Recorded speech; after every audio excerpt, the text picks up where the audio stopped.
This is the reporter who tried to destroy Carson King's life. Tried to burn his life down because he could.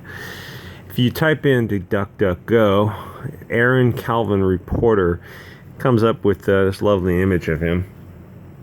And you scroll down a little ways. Unfortunately, it also shows some photographs of an adult in nature. And unfortunately, when I first made the video, I scrolled down and showed those photos. And can't show that on YouTube. That's why everyone says this better not be prawn when they open up links on live streams, because it'll get your channel in trouble.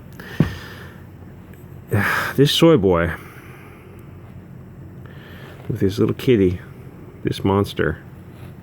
The power of the pen. The pen is mightier than the sword. Karma is a bitch. Des Moines Register. Register. Statement from our editor. 2,000 likes, 6,000 retweets. You know the story. Donates $1 million for charity. They try to justify their decision to destroy someone's life. They say the counter-arguments. The tweets were posted 7 years ago when King was a 16-year-old high school sophomore. We were all 16.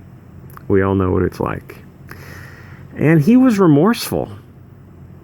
2 tweets. Should we chalk up the post to a youthful mistake and omit the information? Let me ask you this. If Carson King was African, Arab, Asian, or Jewish, would you have brought up his tweets? I think not. Of course you wouldn't have.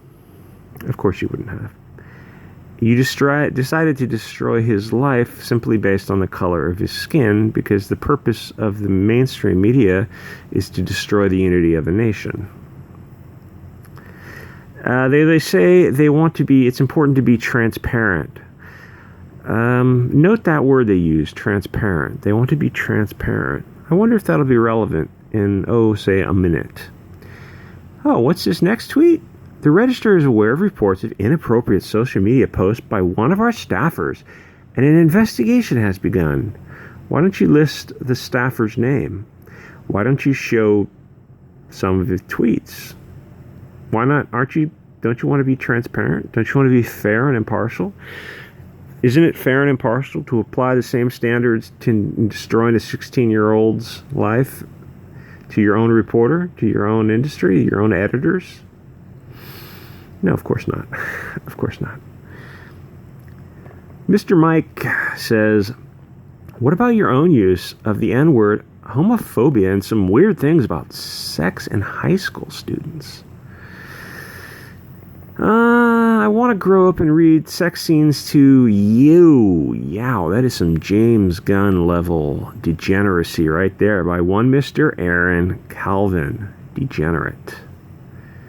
Sorry, dude. Craisins are gay as hell. I'm sorry. That's just the reality to the situation. And he uses the N-word and the B-word.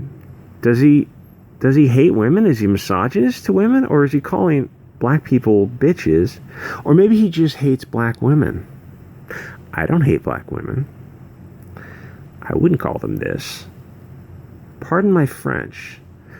Does he hate the French? Well, who can blame him? Sorry, French. Your reporter is mass deleting tweets of homophobia, racism, and more. What a coward. What a bitch-made N-word. Pardon my French. F the police. I don't care about that. But it does show that the reporter is supposed to be as fair and impartial as possible. And if this reporter, Aaron Calvin, is homophobic, racist, and he hates the police, well, then he's not going to report on crime fairly. He's not going to report on police issues fairly. He's going to be completely biased.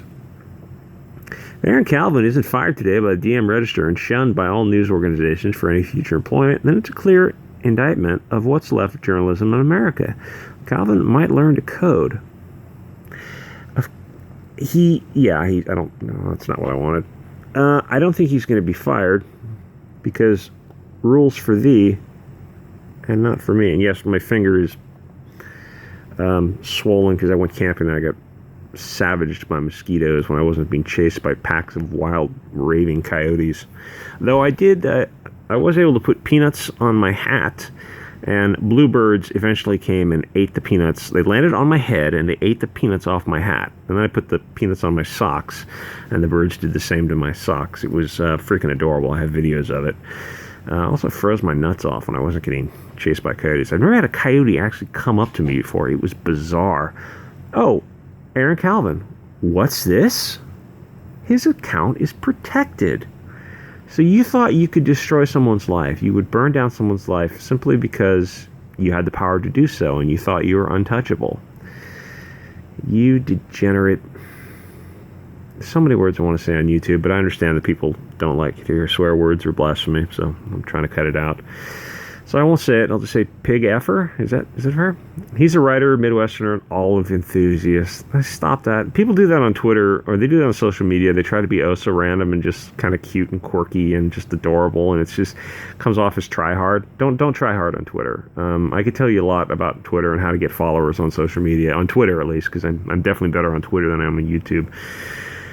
And it's really fun getting on Twitter and triggering these idiots. So you thought you'd burn someone's life down, but then you protect your account because you made a bunch of racist, homophobic, sexist tweets. Odd. That almost seems like you're being a coward. But you have a picture of kitties. That's just adorable. I'm pretty sure his career is ruined now. I wouldn't be that sure about that. Who was that woman who... God, I did a story about her like a month ago. There was a veteran who's now a firefighter, or he works for the fire department, and he had the Maltese cross on his elbow or something. It was part of his, it's a Christian symbol that has military and fire departments adopted it. It's a cross based in Christianity. And the writer, who is Jewish, and she's a fact checker, decided that this Christian symbol is a symbol of the words I can't say on YouTube. Call it supreme blanco-ness. I'm sure she's doing just fine. She might have got fired from one job, but she'll be hired from another job. And this guy, Aaron Calvin, will also be hired. He might get fired from this job. A couple months later, he'll get another reporter's job. He might be in something online. He's going to be fine. They take care of their own. Hi, Carol. What are you going to do about your writer's own homophobic, racist, misogynist tweets? Thanks. Probably nothing. This is absolute God smacking. Call the Des Moines Register. The number's no longer working. Yeah. They cast stones from glass houses. I'm confident I regret things I said about things I don't understand. I didn't understand when I was 16. Heck, we don't need to go that far. Probably in 2016. I actually don't regret things I said when I was 16 because I wasn't as woke as I am now. I don't think I regret things. I regret maybe perhaps putting things in a rude way and making people feel uncomfortable when I should have rephrased things.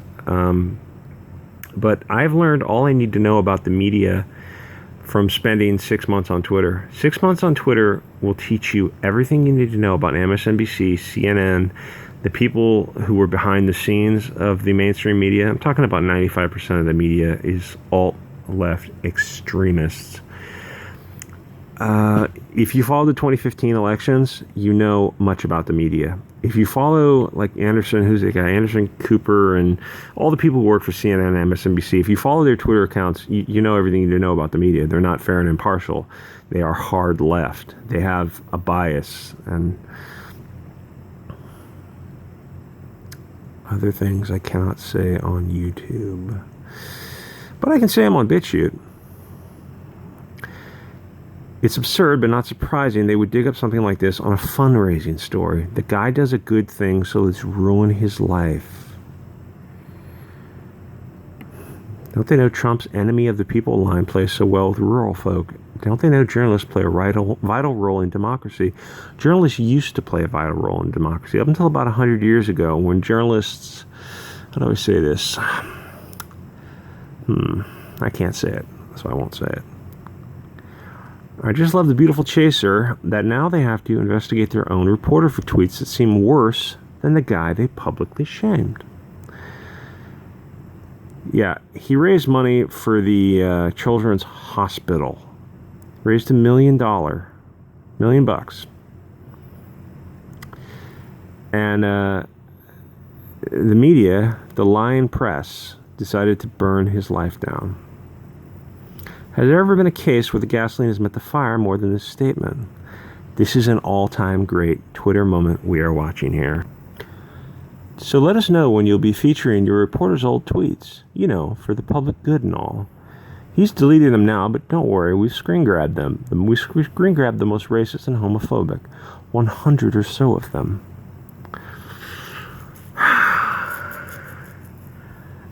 Part of the reason I made a YouTube channel is to make fun of stupid comics and also to point out stuff like this. And I encourage everyone who has who you spend $10 on a smartphone and $50 on a cheap Kindle. I mean, not a smartphone tripod attachment kind of thing. Just use your smartphone, get a tablet or a Kindle. The whole total cost is less than $100 to start making YouTube videos, BitChute videos, whatever alternative platform videos. Start calling this stuff out. Start taking a look at the media. Start calling it out. We have to fight back. The media controls the narrative. They have a bias. They are far, far left. They want to destroy the nation. With $100 worth of equipment, you can start fighting that narrative. Pick up your cell phone and just start doing it. If this video gets 12 views, then I've showed this off to, I've awoken 12 people. It's better than nothing. You can do it too, and you can probably do it better than me. So please start fighting back. Anyway, if you like this, like, comment, subscribe. Like I said, it helps the algorithm. I know it's really cheesy if people begging for likes harder than mundane Matt begging you to turn off that pesky ad blocker. But it helps the algorithm. It's just the game that YouTube plays. We got to play the game. Got to play by their rules. Anyway, like, comment, subscribe, and I'll see you guys all next episode.